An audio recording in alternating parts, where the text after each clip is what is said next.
अक्सर मैं अपने दोस्तों में बैठ के कहता रहता हूं कि कई चीजें हैं जिन्हें हम शर्म और हया के पर्दे में रख देते हैं, लेकिन वो जरूरत होती है कि हमने बच्चों को वो बताना होता है।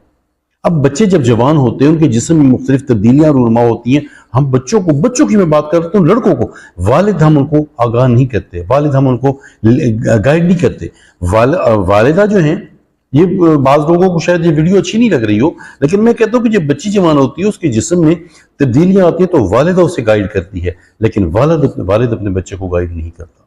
फर्स्ट ऑफ ऑल, जब ये गाइडेंस हम उनको देंगे तो उन्हें मुआशरे में मुआशरा उनके लिए कोई हिजान क्रिएट नहीं कर सकेगा।